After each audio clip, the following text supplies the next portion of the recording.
and burn. Hey everybody! So tonight I am going to be discussing, I'm going to do all the Traces of Death videos. The plan was to go outside, but it's kind of cold out. I got out there and I was like, fuck this, I'm coming back indoors.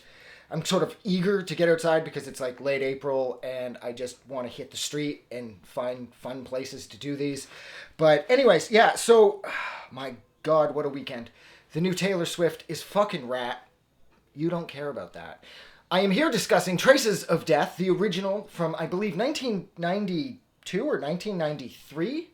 This is narrated by Damon Fox. And the narration is awful. This is like, it's funny, because of how hardcore these movies are. These are the non-reenacted scenes of death.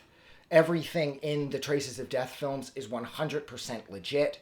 And, of course, at the beginning of every Traces of Death movie, they like to tell you this. They like to point out that they don't use reenactments like the other guys. So this makes them the only legit compilation on the home video market that deals in straight, real, human death.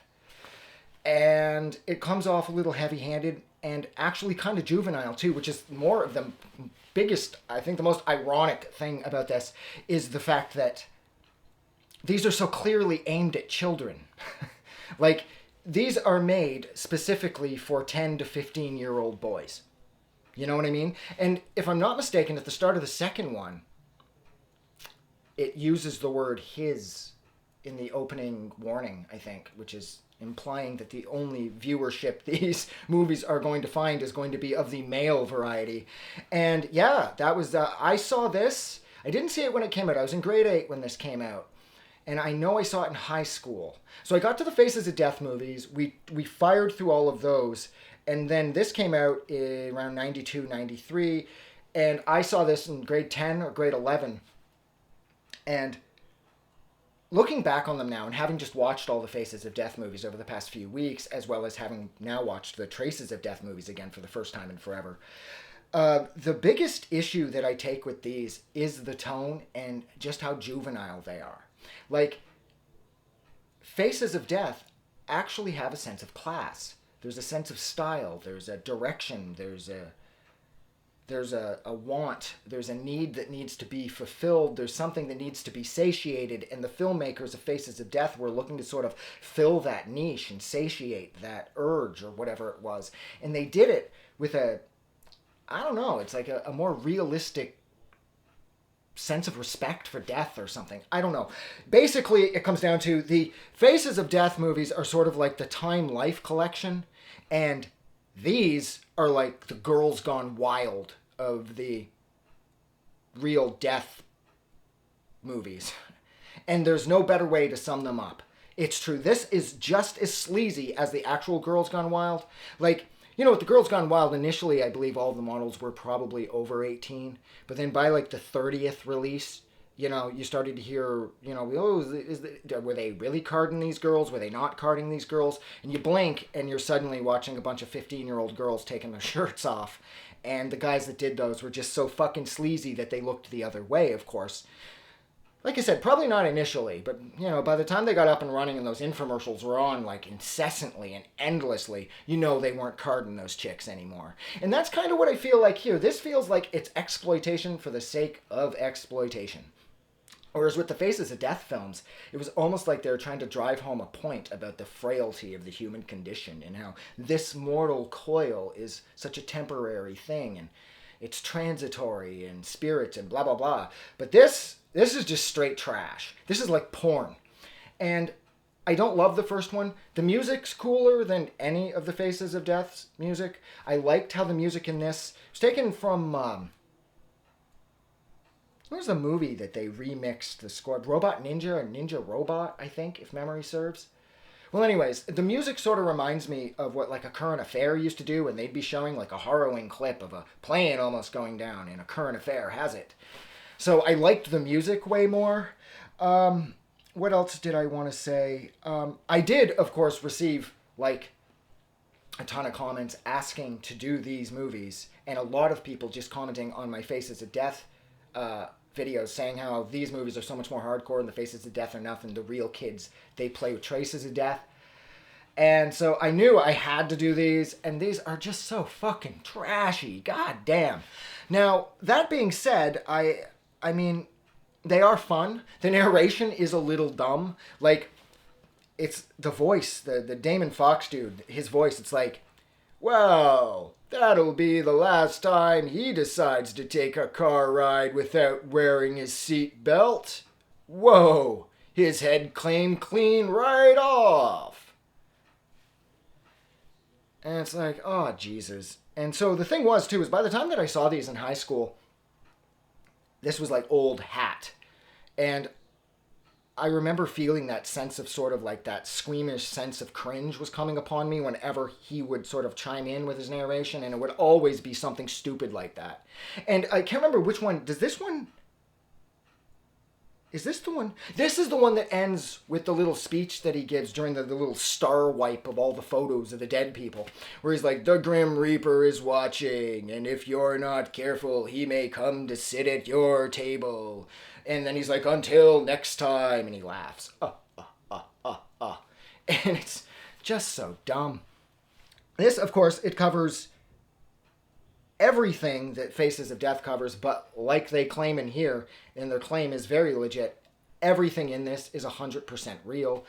Whether it's somebody jumping off a building, or if it's somebody recounting they're shooting themselves in the face, like, oh my god, that dude in the park, I can't remember his name, the guy that shoots himself, oh my god, there's like nothing left of his face. And of course, this also discusses Rob Dwire, like one of the most famous like filmed suicides in the history of recorded media. He was a treasurer or something for the state of Pennsylvania, and he was up on a number of racketeering and mail fraud and just basic fraud charges, and he looked like his conviction was solid, like he was going to do time.